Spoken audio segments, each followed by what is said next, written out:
Atreverse a soñar, aprender a creer, sonreír, intentarlo y perder. Atreverse a reír, aprender a llorar, sonreír al partir, sonreír al llegar. Atreverse a saltar a pesar de... Hola, ¿qué tal? ¿Cómo están? Sean todos bienvenidos a un programa en el que vamos a hablar, como es habitual, mucho de cultura, pero hoy especialmente. Y están dos personas que son muy queridas para mí y me hace especial ilusión que estén en este espacio Cadarso hoy compartiendo programa. En primer lugar les presento a Juan Carlos Pérez de la Fuente, que es director teatral, un hombre con el que siempre apetece conversar y que pueden, si se meten ahora en Google y tal, a ver todo el que no lo conozca, pues toda su impresionante trayectoria. Pero a mí me gustaría destacar un hecho fundamental en su carrera, que es el rescate de una grandísima de la escena, como fue María Jesús Valdés. Bienvenido, Juan Carlos. Muchas gracias, María José. Un placer estar aquí contigo y en este espacio, un espacio que hoy descubro, espacio Cadarso. Eso, los que somos de teatro, nos suena a teatro. Sí. Y tú, querida María José, suenas mucho a teatro. Pues gracias. En el más bello sentido de la palabra. Siempre has estado ahí. Cada vez que estrenas una obra de teatro, o estrenamos una obra de teatro, ha venido María José. Nos ha hecho una entrevista María José. Eso en estos tiempos, y en todos, pero especialmente en estos, es de agradecer, que haya espacios en la televisión para la cultura, porque lo tenemos difícil. Está difícil y la cultura es vida. Lo hemos comentado, lo vamos a compartir ahora con nuestros espectadores, que están seguro que muy de acuerdo con ello. Gracias por tus emocionantes palabras. Y antes me he trafucado cuando te presentaba, porque... Me ha gustado mucho, porque está a punto de decir... Impresentable. Impresentable, pero es bonito, porque es el juego de las palabras. Estaba a punto de decirlo. Me llamó impresentable, me encanta. Uno piensa que lleva tantos años de trayectoria que dice, pero sí es verdad que las emociones, y cuando reconoces a un ser tan cercano y que sigue haciendo cosas tan maravillosas, y poder compartirla pues todos ustedes, bueno, pues no me enrollo más, pero me llena de emoción y casi le insulto nada más empezar. Y ya está Óscar López, que es un brillante periodista, un hombre al que he visto la última vez hace como un año, que nos vemos por redes sociales, al que siempre he admirado su capacidad de lectura, de análisis, de comprensión lectora y del hecho cultural, que hay muy poca comprensión hoy en día. Óscar, de verdad maravilloso que estés hoy con nosotros. Gracias, María José. Para mí es un placer también estar contigo, porque son muchos los años que nos vinculan. Hemos compartido micrófonos, hemos compartido estudios de radio, hemos compartido pasillos y hemos compartido, sobre todo, yo creo, un modo de ver y entender y comprender la vida, y sobre todo de amar la cultura, que es lo que está ahí. Y encima me has reunido con mi admirado y querido, el impresentable, porque no necesita presentación, Juan Carlos Pérez de la Fuente. Fíjate qué bonito, me ha gustado. A partir de ahora en mi tarjeta voy a venir Pérez de la Fuente, el impresentable. Y así no te lo dicen, porque sí, como te han dicho de todo. De todo. No es bonito. De todo. En este país yo creo que, en todos, pero en España especialmente, la libertad, fíjate. Y el conocimiento. Y el conocimiento tiene un precio. Y el hecho de que no caigas a veces bien a unos y a otros, los distintos, es muy bueno, vas en el buen camino. Yo creo que sí. Estamos en el mundo, vamos en la buena línea. En el Quijote, somos el país del Quijote. Del Quijote, desde luego que sí. Bueno, y quiero agradecer a Óscar López, que me ha regalado este libro que desde luego voy a disfrutar, que has escrito junto a tu marido, a Pablo Vilaboy, Finales de cine, 77 películas para recordar. Creo que Antonio Peláez te tendrá que hacer una entrevista en su programa y que habléis de cine, que habéis coincidido tanto en entregas de premios de los Goya. Cuando sabes que lo que queréis, cuando queráis, no ya por hablar de este niño y de otro niño que hay, de otro libro que también está vinculado a Finales de cine, sino por hablar de eso, de lo que nos apasiona, de lo que nos gusta, de lo que nos ha formado. O sea, yo me he hecho espectador, me he hecho persona, me he hecho ciudadano viendo obras dirigidas, montadas e inventadas por este señor. O sea, ¿qué más puedes querer, ¿no? Cuando eres alguien que te gusta lo que está ocurriendo allí, porque te sientes parte de ello, y eso solo lo consigue el teatro, y solo lo consiguen las gentes que aman de verdad el teatro. Pero fíjate, ha aparecido una cuarta persona. Sí. No somos tres, no, hay cuatro, que se llama María Jesús Valdés. Claro, dices, ella fue, bueno, éramos muy jóvenes todos, y un buen día le estaba contando, ¿no?, el día que fui a su casa. ¿Lo habéis hablado antes? Sí. Hemos estado comentando, curioso. porque, claro. Porque muchos directores, grandísimos directores, como Adolfo Marsillac, como José Luis Alonso Mañes, habían intentado que María Jesús volviera al teatro. Para que no lo sepa, María Jesús fue una primerísima actriz que un buen día se enamoró de una persona que tenía algo que ver con Franco, que era el médico de Franco, Vicente Gil. Un médico con una reputación excelente y con una carrera maravillosa. Y como gran persona que era, pues los días últimos de Vicente, por decir la verdad, no fueron fáciles ni sencillos. Bueno, pues María Jesús había dejado el teatro y productores, todo el mundo decía, María Jesús era una primerísima actriz que se había retirado, teniendo hasta compañía propia, pero bueno, pues había muerto ya su marido. ¿Quién se lleva el gato al agua? Y yo fui con Juan José Oane y con una obra sencilla. Sé que le habían ofrecido Shakespeare y yo le ofrecí, dije, mira, La Dama del Alba de Casona, una leyenda asturiana. Es sencillo, digo, después te dirán que tenías que haber vuelto con... Yo creo que en España, María Jesús, porque somos muy envidiosos, criticones, lo sabemos, tenemos muchas cosas positivas, pero otras no tanto, ¿no? Y dijo que sí, y todo el mundo se quedó, pero ¿quién es Pérez de la Fuente? Es un crío, o sea que ya empecé armándola, un poquito. ¿Y actuó contigo hasta el final de sus días? Hicimos esa carta de amor, que paseamos por toda España, y en París, Nueva York... Claro, María Jesús era un ser muy especial, y Óscar la empezó a ensayar María Jesús Valdés, y sucedió algo tremendo que nunca lo he verbalizado en un plato, y es ensayando, le había dado 3 meses porque era muy difícil, apareció esa enfermedad terrible que era el Alzheimer, y ahí acabamos, ¿me entiendes? Y bueno, pero habíamos hecho, y luego es que era una mujer que jugaba al teatro. Tenía mucha responsabilidad, pero nunca dejó de jugar. Único. Pues mira por dónde has introducido a María Jesús, y por aquí está, sí, en Cadarso. Pues mira, se me pone el cuerpo porque una gran señora, Sí. Esa obra, Óscar, que tuvimos la oportunidad, muchos, de disfrutar, de llorar, de sufrir y de reír en Unir Teatro, en Arapiles. Exacto.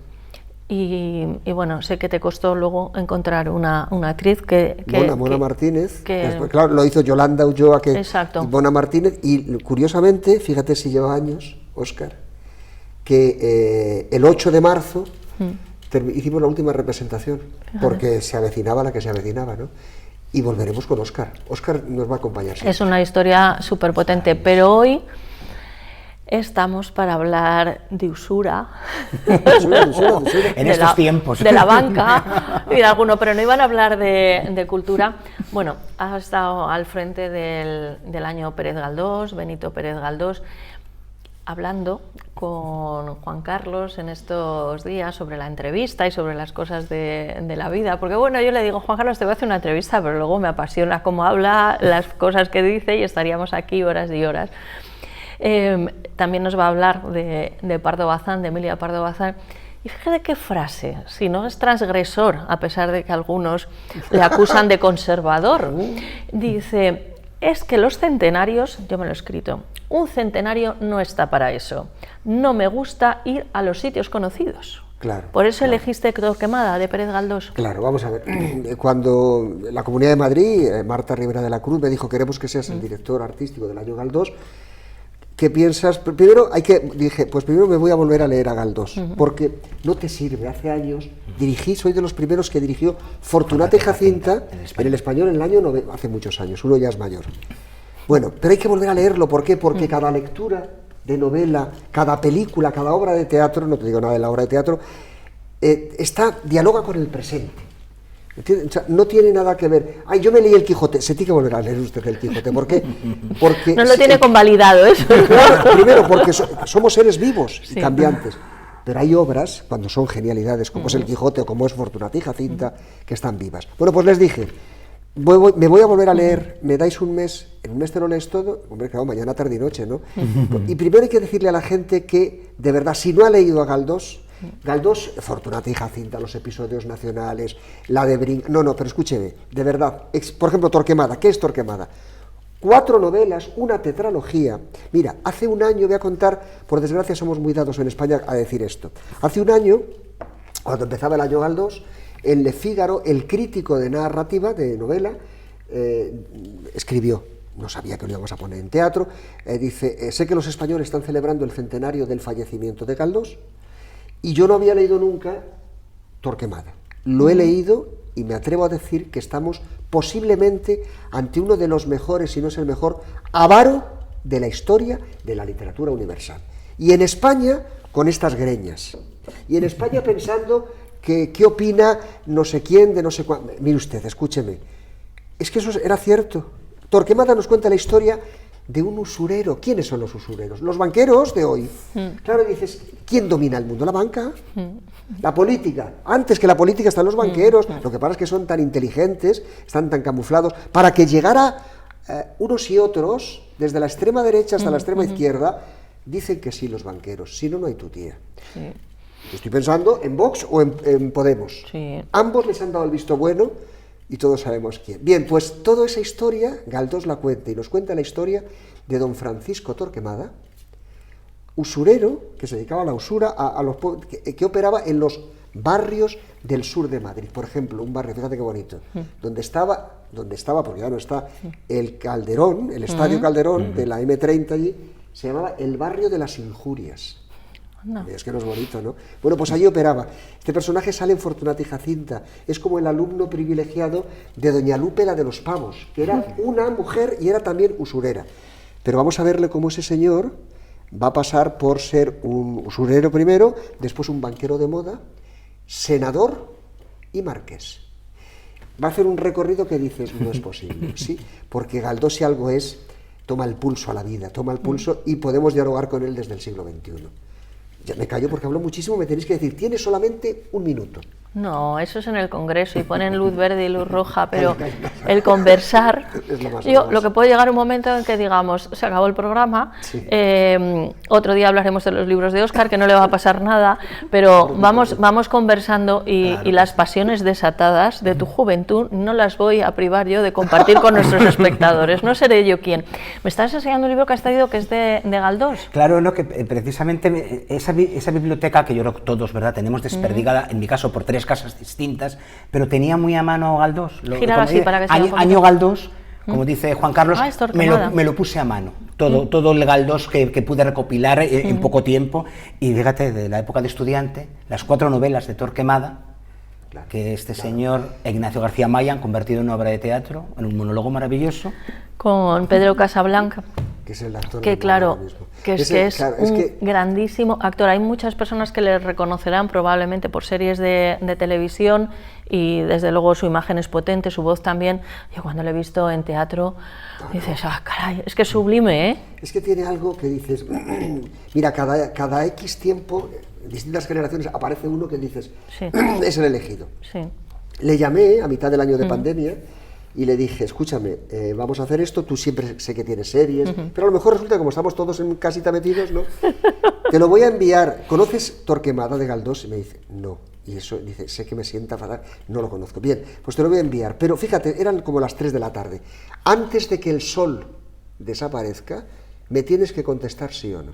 Bueno, pero eso parece que estamos en la última cena de Jesucristo o algo así. Es que eres muy dramático, Juan Carlos. Bonito y teatral, ¿sí? Hombre, bueno, imagínate, nos falta aquí un violín, ¿no? Pero, bueno, pues de verdad que no llegó la noche. ¿Qué me dices? Me llamó y me dijo, lo hago y tengo ansiedad, pero ¿cómo es posible? Era muy difícil hacer lo que ha hecho Ignacio García May, pasar 4 novelas. Y entonces está contado de una manera que si miran un poco y echan una ojeada por internet lo van a ver. Hace 4 personajes, sí, y hace falta alguien que arriesgue, pero que tenga un bagaje teatral único, ¿no? No habíamos trabajado nunca y la verdad es que estuvimos en los teatros del canal y fue, bueno, era la primera vez en mi vida que estrenábamos y la noche del estreno me dicen, ya no hay entradas para ningún día. Y dice, ¿cómo? Mira, me sentó de mal. Claro, porque es que dice, ¿y ahora qué sentido tiene esto? Claro. Dice, no podemos ofrecer ni una entrada, ¿no? Bueno, pues volveremos a Madrid, pues estamos de gira por toda España, ¿no? De verdad, vengan a vernos cuando estemos aquí, pero sobre todo lean. Conocer a Galdós es leerle, de verdad. Y leer estamos en un tiempo donde todo es una maquinita, donde perdemos mucho tiempo con redes sociales. Pero déjese, si eso es un patio de vecindad, a veces con vecinos que me dicen que me dejes en paz, que se te oye la música, ¿no? Perdamos tiempo leyendo. Eso deberíamos hacer. Óscar, sé que has estado viendo muchas críticas y referencias de la obra y seguro que tienes alguna pregunta, algún comentario para Juan Carlos. Lo primero es que cuando viene avalado por Juan Carlos Pérez de la Fuente, pensé, una maravillosa locura. Sí. Porque eso tú, además, lo has compartido conmigo y con otros colegas, pero conmigo en concreto en muchas entrevistas. Sí. Él me decía, que estoy loco. Y hay que decirle, sí, estás benditamente loco, afectado por este veneno del teatro. Pero entonces, en el momento en que dices Torquemada sí, o sea, tiene que ir Torquemada, claro, 4 novelas, el mundo riquísimo de Galdós. ¿Cómo lo llevamos, y más en estos tiempos de pandemia, a un escenario, a un actor solo? Entonces, realmente, ¿cuándo dices ahora sí y de este modo?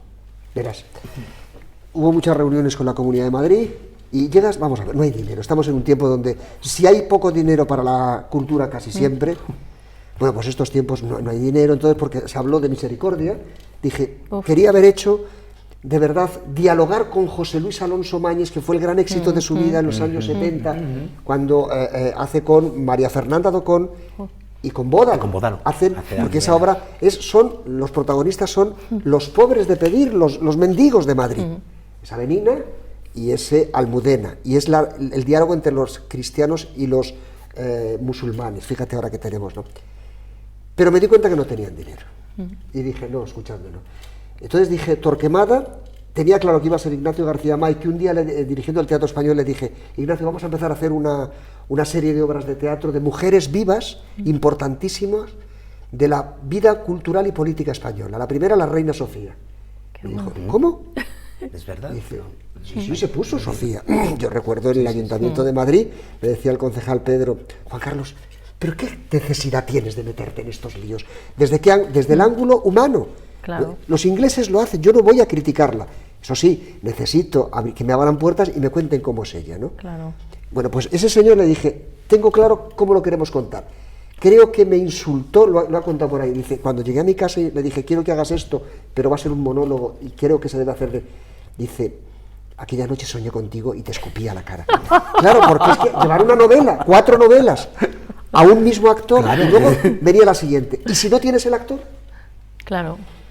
Bueno, pues a veces en la vida hay que confiar, hay algo extraño. Sí. Dices, aquello tenía que ser así. Y si hubiera fallado en la cadena a alguien, que Ignacio no lo hubiera visto, que no lo hubiera salido, o que Pedro, pues hubiera dicho que no, pues se hubiera hecho posiblemente, pero no hubiera tenido el resultado que tenía. Pero no pasó aquello. Y estaba ¿quién? Don Benito, que mira que le hemos hecho daño, que le quitamos el Nobel, entre unos por lo de siempre, porque...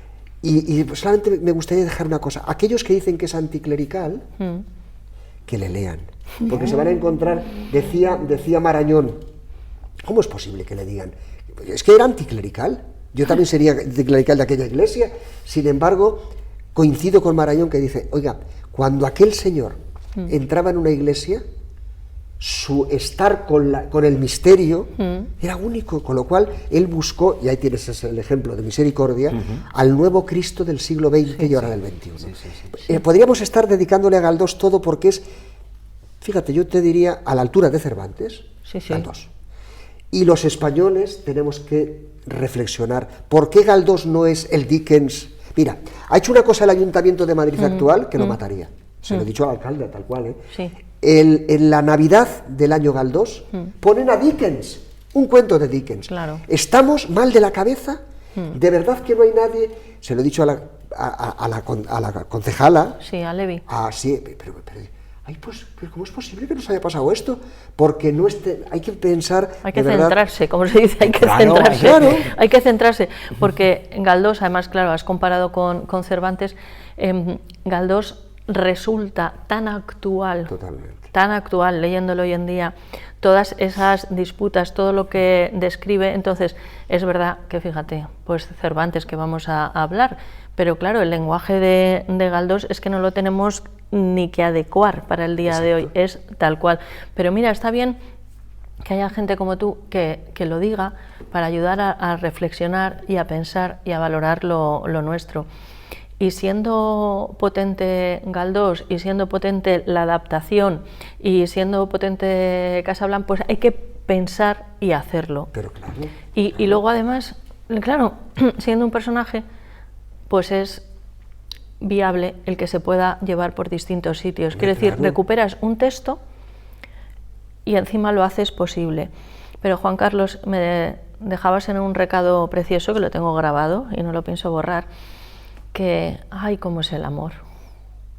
Sí. Porque ahora estamos, se están representando muchas obras de Galdós, porque se han dejado también, se han ido arrastrando los acontecimientos, y esperamos poderte ver y disfrutar y aplaudir, porque no la he visto yo esta versión de Torquemada. ¿Tú la has visto? Yo no, tampoco pude. Pero ahora viene nada más y nada menos que Pardo Bazán. Claro. Amantes, Amantes. Cuéntalo, cuenta un poquito. Sí. Vamos a ver, una anécdota preciosa. Porque no hay que inventar nada, eso. No, esto no es ficción, esto es realidad. Realidad que se ha podido reconstruir gracias a las cartas que están, las de Emilia a Benito, y desde aquí yo le encargué a José Ramón Fernández un trabajo de un año impresionante, cómo serían las cartas de Don Benito, porque las cartas de Don Benito no están. Y desde aquí voy a decir algo de verdad, y escuchen lo que les voy a decir. Se ha dicho, por una novela que se escribió, que las había quemado la mujer de Franco, en el Pazo de Meirás, porque ahí es donde era propiedad doña Emilia. Todo eso es mentira. Y desde aquí digo, y reto a la familia, y sé de lo que hablo, se ha dicho que un librero de la Cuesta de Moyano, que las cartas las tiene, todo eso es mentira. La tiene la familia. Don Benito sabía que era Galdós y no quería que su vida privada, y eso yo lo respeto, saltara a la opinión. Claro. Doña Emilia posiblemente tampoco lo quería. Y leyendo las 90 y tantas cartas de Doña Emilia, Benito, cartas amorosas, bellísimas, y de dos grandísimos intelectuales. Sí. Apasionadas. Bueno, apasionadas. Y a nivel sexual muy modernas. Sí. Porque, de verdad... Sí, no, por eso lo digo, porque claro... Pero es que es tan bonito, tan hermosa nuestra historia. Entonces, un día aparecerán las cartas de Galdós. Mientras tanto, disfrutemos de las de Doña Emilia. Y voy a contar simplemente una anécdota. Don Benito era tan sumamente cuidado con su vida, ¿no?, que, Doña Emilia un día pues fue era la exposición de Barcelona, ¿no?, y conoció a un chico, decían que era el hombre más guapo, que era Lázaro Galdiano. Hombre. Y se enamoraron. Y echaron, se enamoraron, no. Bueno, pues se hicieron muy modernos, ¿no? Sí, se divirtieron un rato. Y llegó ese amigo maravilloso que no sabía que Galdós y ellas tenían, y le dijo: ¡oh, no sabes cómo es la gallega! No sabes cómo es. Se la ha estado Lázaro Galdiano. Lázaro Galdiano, decían las revistas de la época, que era el hombre más guapo y más rico de aquella sociedad.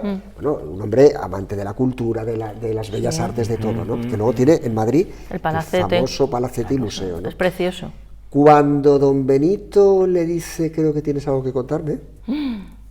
Bueno, pues, y Doña Emilia le dice: es cierto. Yo no sé si fue, pues, la temperatura, la humedad. Barcelona tiene mucha humedad. La insolación. La insolación. Ha pasado. Él, le dio caña a Doña Emilia, mientras que en ese momento Don Benito estaba con muchas más mujeres. Don Benito yo llego a la conclusión, de verdad, tuvo tantas mujeres, amó a tanto, o hizo sexo con, vamos a decirlo así de claro, ¿no? Por ejemplo, actrices, pues Margarita Sirgu, que perdió los nervios el día de su muerte en la Puerta del Sol, y le tiró un grito de ¡viva Galdós! Quiero decir, era un hombre de unos 80 y tantos, canario, tenía ese deje, ¿no? Y yo llegaba a pensar, después de tanto, que cada vez que construía una novela y se adentraba por el territorio de un nuevo personaje, buscaba a esa mujer y la encontraba. Fíjate. Yo le tengo contabilizados, conocidas, 60 y tantas. Madre mía. ¿Y de qué muere Don Benito? Pues de sífilis. Tanto fue el cántaro, claro, porque entonces no había. Y Marañón, el hombre, pues imagínate que se quedó ciego, ¿no? Pero es una historia muy... Estamos hablando también del amor. Sí. A nivel político, vergüenza les tenía que dar a todo el Parlamento en todo su arco. Él se metió en política y dijo, yo no hablaré nunca, ¿no? Él era un hombre progresista, pero es una lección la que nos da de que los españoles podemos convivir todos. Él era un hombre progresista y sus grandes amigos como Pereda o como Marañón eran gente conservadora. Claro. Entonces, y decía una frase que a mí me gustaría que la escuchasen los políticos. Primero hay que ser demócrata y después moderado. Tú quieras, claro. Lo que usted quiera, Moderado. de derechas o izquierdas, pero moderado. Los extremos, cuidado con ellos, ¿eh? Sí, estamos de acuerdo. Pues Galdós es nuestro grande autor, de verdad. Entonces, el 31 de diciembre ya se acabó Galdós, que va, tenemos 99 años hasta el 300 aniversario para descubrir a Galdós. Ahora toca Pardo Bazán. Bueno, Pardo Bazán, escuchen, ya estamos en el año Pardo Bazán. Primero decir, la gente no sabe, ¿sabes dónde está enterrada Pardo Bazán? Nos lo han contado recientemente, pero dilo Está enterrada tú. en Madrid. Ella quería estar enterrada en las Torres de Mairás. Pero las circunstancias, la guerra civil, etcétera, etcétera. Si van ustedes, es la calle Goya, en la iglesia de la Concepción. Bajen ustedes porque allí está también enterrado su hijo. Es una y tal, ¿no? iglesia preciosa que hace esquina, que es blanca. Blanca, preciosa, ¿no? Por favor, descubrir a Doña Emilia. Doña Emilia es una moderna, igual. Doña Emilia es la mujer más culta que hemos tenido en la cultura española del siglo XIX, sin duda, ¿no? Se puso por montera el mundo, pero había que ponerse. Casada, su marido, pues la típica historia en Coruña. Imagínate en aquella Coruña del siglo XIX, ¿no? Donde cada vez que escribió una novela, cuando escribió la famosa... Bueno, no me acuerdo del nombre de la novela, bueno, cuando me acuerdo Oscar? Sí, No, la que he dicho que quiero... Por favor, esto es Alzheimer. No. La tribuna, la que me has estado su contando. marido le decía, por favor, porque había subido a la escena de la novela a las cigarreras de la famosa fábrica que había en La Coruña de tabacos, ¿no? Fue una mujer que pudo haber sido la primera académica y no la dejaron. El machismo español. Fue la primera catedrática en la Universidad Central de aquí, de la calle San Bernardo, la primera mujer que dio una conferencia en el Ateneo, la primera mujer que introdujo y la primera mujer que de verdad, con armas culturales, luchó por la mujer. Y con una frase que su padre le dijo, mira hija, ¿a qué te quieres dedicar? Y dijo, papá, quiero ser escritora. Te vas a enfrentar a una sociedad de hombres y solamente con la cultura y tu carácter, desde ahí a luchar. Y bueno, las armó guapas, ¿eh? Era la gente, los famosos, algunas personas muy conocidas la odiaban. ¿Por qué? Porque decía la verdad al lucero del alba. Claro, pero y tenía, que es lo que hemos dicho al principio del programa, y tenía también preparación, Hombre. que son dos cosas. Óscar ha traído 3 libros que va a recomendar y luego le preguntamos otra cosa a Juan Carlos. No, queremos escucharte. Se llama Óscar, por Dios. Claro, llamándose Óscar. Claro. Óscar López. La felicidad de existir. Óscar López. Bueno, recomendar o criticar, tú nos hablarás de cada uno de ellos. Además, esto sí es una cosa que la viví contigo muy cerca en Radio Intercontinental, María José, y aprendí de los maestros, de aquellas gentes maravillosas que nos hicieron primero oyentes y amantes de radio, y luego tuvimos la fortuna de compartir micrófono con ellos, ¿no? Como Marilena, como Fernando Forner, etcétera, etcétera. Y es que de la cultura hay que hablar en positivo. O sea, yo lo reconozco, durante una época he sido tal vez un crítico, me decía García Sánchez, el director de cine, feroz. Pero claro, eres joven, eres impulsivo, eres muy dramático, ¿no? ¿Tú entiendes? Me decía así, pero es un crítico feroz. Entonces cuando le decía que me gustó su película, decía, ya está bien, porque... Ya te has curado, ya te has curado. El feroz, pero con el tiempo es verdad que aprendes que de cultura hay que hablar de lo que te gusta. Hay que hablar de los libros que te han apasionado por algo, del teatro, y del otro, con no hablar, ya está hecha la crítica, ¿no? Claro. Entonces vamos a hablar de libros que a mí últimamente me han gustado mucho. Además de Baltasar Magro, porque, ya que estamos en ello, además, redescubre, o para mucha gente descubre, a una pintora cubista que no deberíamos haber olvidado y que deberíamos respetar y que deberíamos conocer su obra, como es María Blanchard. Porque además, incluso en la época, a pesar de su misoginia, Picasso habló bien de ella. Eran contemporáneos, eran amigos, eran colaboradores. Que Picasso hablase bien de una mujer pintora. Exacto, o sea, por eso, y Picasso habló bien de ella. Fue, la verdad que para mucha gente ha quedado en la historia, porque fue una de las amantes de Diego Rivera. Como siempre, no podemos definir a una mujer por sus amantes. como a doña Emilia Pardo Bazán, hay que definirla por su obra. Y aquí Baltasar Magro, en casi 200 páginas en menos, a modo de cuadros, además cuenta los últimos meses de su vida y hace una introspección fantástica de ella como mujer, como artista, como sufriente, cómo va expresando y va cambiando sus lienzos y va cambiando los colores según su vida se va oscureciendo. Me ha parecido maravilloso. O sea, primero ese ejercicio de contención y ese ejercicio de decir en apenas unas páginas te lo cuento prácticamente todo, y luego eso, reivindicar y recuperar a esta mujer. Y luego Baltasar Magro, nuestro compañero y colega, pero que es que como novelista es maravilloso, porque no hay que olvidar que es que él estudió Historia del Arte. Con lo cual, pues también por eso los temas que se seleccionan y todo, pues llevan una ruta, ¿no? Un camino. Este te va a gustar. También a María José. Sí, pero bueno, pero ha dicho... Pero sé que te va a gustar, le va a gustar a Juan Carlos, porque Luis García Jambrina, en este quinto manuscrito, que se puede leer independientes, el manuscrito de Barro, recién editado, recupera la figura como pesquisidor de Fernando de Rojas. Hombre... Así que aquí está la Celestina. Siempre de un modo u otro. Que seguimos pensando, ¿la Celestina qué es? ¿Novela, teatro? Claro. Qué bonito que sí. Qué maravilla no saberlo, ¿verdad? No lo saben. Qué maravilla no saberlo. Pues ya lo hizo hace muchos años y con el tiempo le ha recuperado a este personaje, tomando cosas reales de su vida, porque él durante un tiempo es verdad que fue pesquisidor. Aquí en este momento no es, pero le llaman, porque como saben que tiene mucha perspicacia y es una persona muy leída y muy culta, hay que descubrir quién está asesinando y por qué a peregrinos en el Camino de Santiago. Caray. Y claro, hace falta alguien... ¿Nos queremos qué? ¿Solamente eso se hace hoy? No, y hace falta alguien que, contemple la vida espiritual y la vida social desde el modo en que lo contemplaba y lo plasmaba Fernando de Rojas. Óscar, lo has dicho 2 veces, es un término que desconozco, supongo que si lo has utilizado en 2 ocasiones es porque es correcto, pesquisidor. Sí, el pesquisidor, es como se llamaba a los investigadores. Las pesquisas, ¿no? Las pesquisas, sí. Claro, entonces en aquella época... Pesquisidor. ¡Cállate, pesquisidor!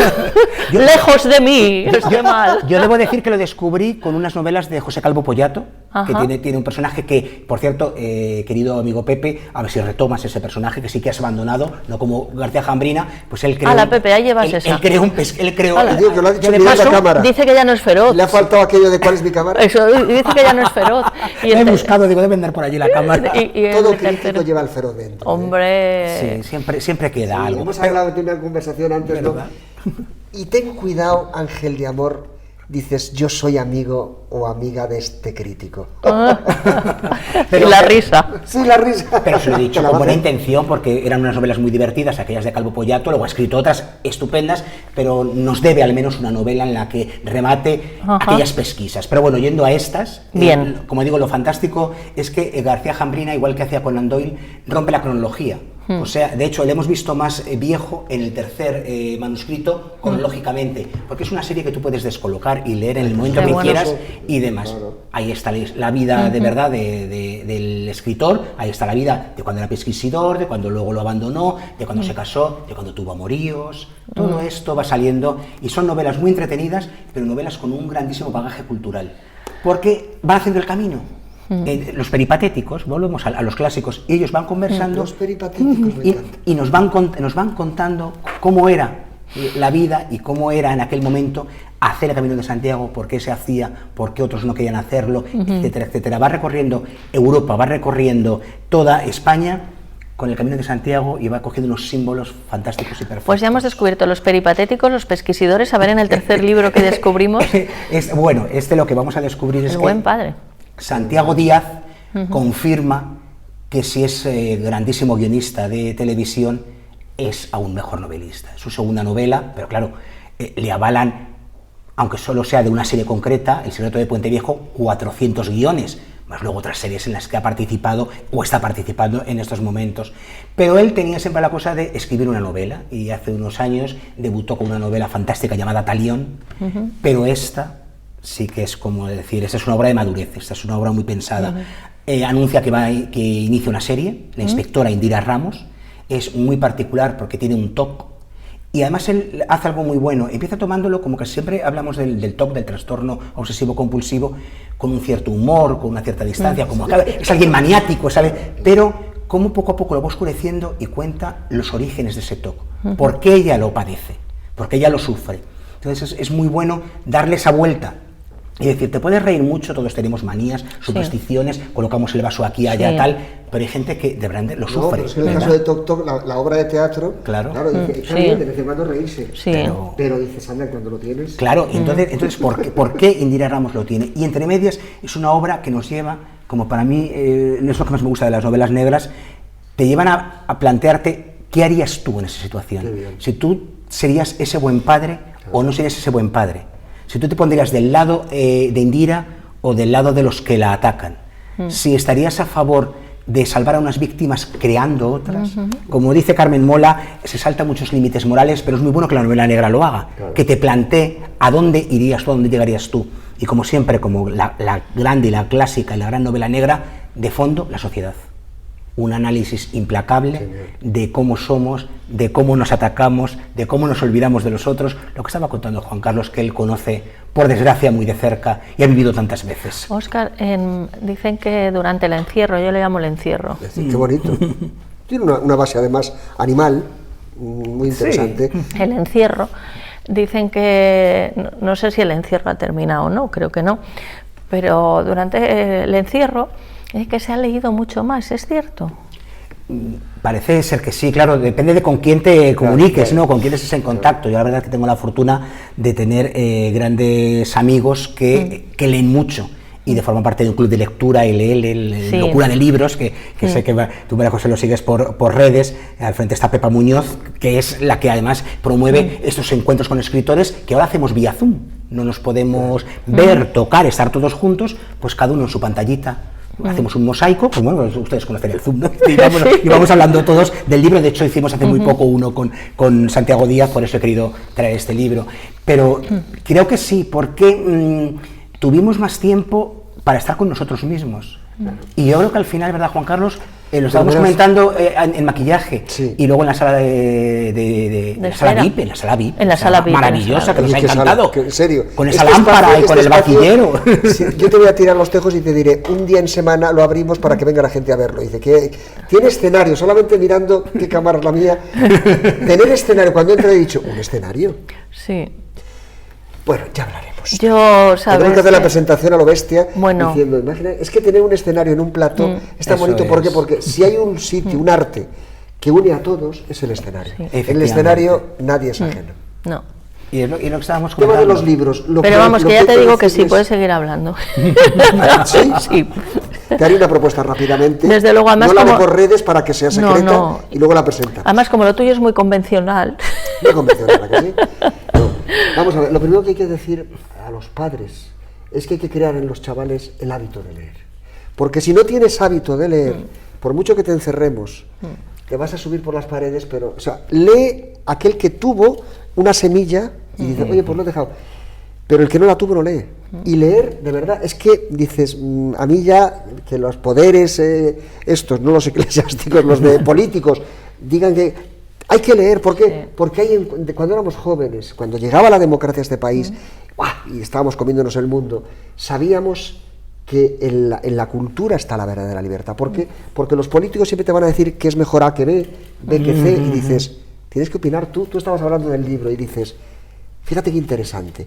Y al final ese libro te dice, ¿y tú qué harías? Claro. De eso va la cultura. Cuando ves un cuadro en el Museo del Prado, está dialogando contigo, no solamente es belleza también, pero de alguna manera estamos las sociedades dialogando, y eso hace que algo, una música, una obra de teatro, una novela, sea clásica o no, porque sigue interesándonos a cualquier sociedad. Mira, hay que leer. Lo que has dicho, que claro, es muy, muy profundo, y enseguida hablaremos de mujeres y de Chernobyl, que no te vas a ir sin contestarme, aunque sea un poquito, pero lo que mi trayectoria en mujeres, en mi familia, es de mujeres muy potentes, con mucha personalidad, porque han tenido mucha preparación. Claro. Entonces, cuando hablamos de libertad, la libertad nos la da a cada uno de nosotros nuestra preparación. Nosotros lo traducimos en cultura, porque la cultura lo reúne todo, no quiere decir, hay quien a lo mejor pues no le guste el teatro, pero le gustará otra arte, otra especialidad. Primero, requiere de una sensibilidad especial y de un interés en lo humano, que cada vez lo tenemos más lejano. Pero nos hace libres, en tanta defensa que hacemos en las mujeres, la preparación y la cultura, el conocimiento. Entonces, extraña o no extraña, porque entonces, claro, es lo del circo romano, que igual es lo que nos quieren convertir a todos. Entonces, hay que tener espíritu crítico, y el espíritu crítico nos lo da el conocimiento. Cuando en países, sin que haya existido en ese momento las comunicaciones, que hoy en día se salvan más fáciles, países que han estado bajo o están bajo una dictadura, han pensado que esa manera de vida es la que existía. Cuando tú conoces el mundo y conoces a otras personas y tienes recursos, y por ejemplo las frases, los ejemplos, tú has citado muchas frases, esas frases te vienen en unos momentos de tu vida y dice, ah, esto ya lo vivieron, o esto lo dijeron, o esto es así.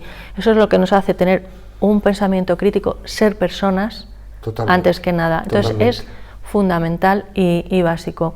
Cada uno en su especialidad, en su manera de entender la vida, Juan Carlos. Entonces, lo que habéis dicho, dice, mira, si puede gustar más, puede gustar menos, luego cada uno encuentra su trayectoria. Pero si hay que formarse. Si no te gusta nada la lectura, no te gusta nada el cine, la música, el teatro, el circo, nada. No te gusta la gente. Entonces no te gusta la vida. Claro, no te gusta la vida.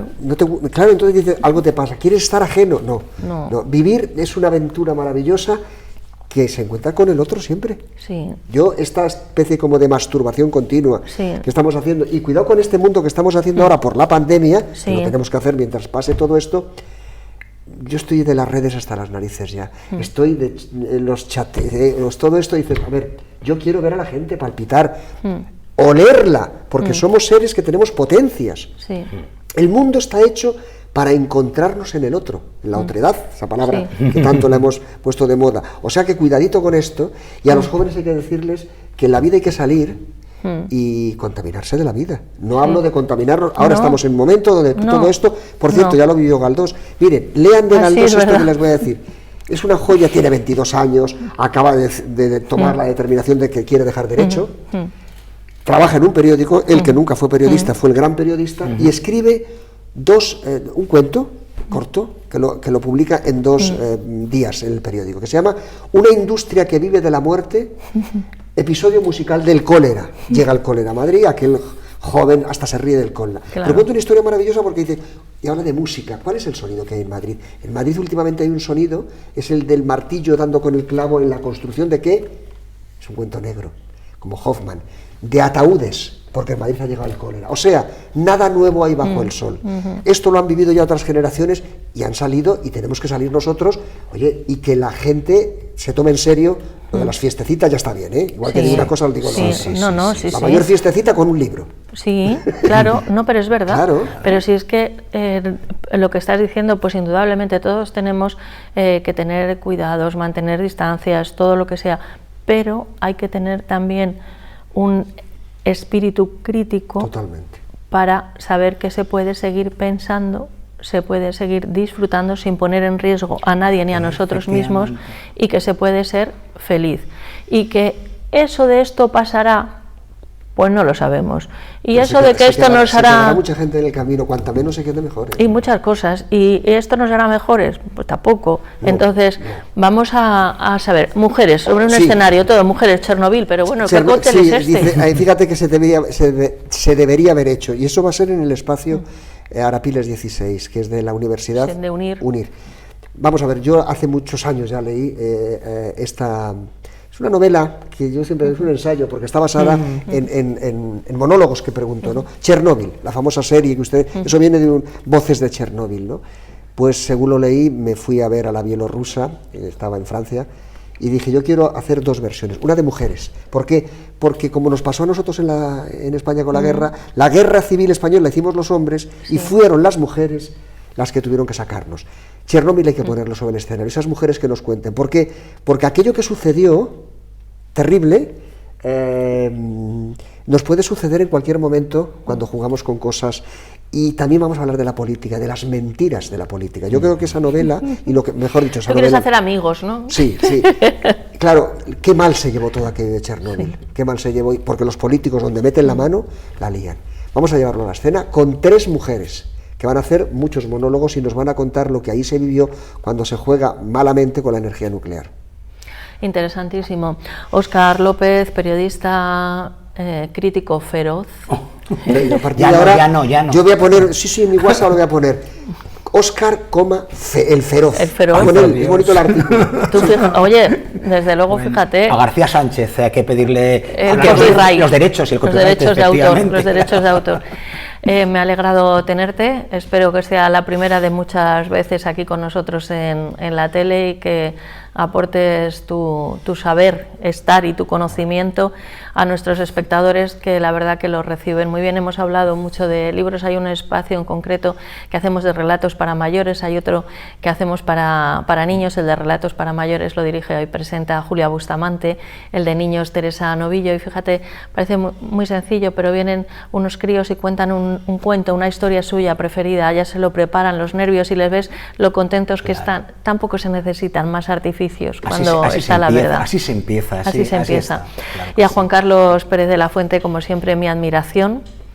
A mí guiones sabes que no me puedes mandar porque no es lo mismo, no es lo mío, pero no es lo tuyo, bueno, me va a quedar. Pero hoy el compromiso tiene que quedar que en el espacio Cadarso, donde teatro. Está esta televisión, hay que hacer teatro. Porque hay un escenario que el destino lo ha hecho, no nosotros. Sí. Dices, pensemos con qué empezamos. Y ya sabes que lo digo en público y en privado, que me gusta mucho el teatro. Ya, y yo doy fe. Gracias. Y a todos ustedes, pues bueno, como les decimos habitualmente, que deseo que sean ustedes muy malos, pero que puestos a ser malos, que sean muy, pero que muy malos, porque dicen los que entienden de esto que es divertidísimo.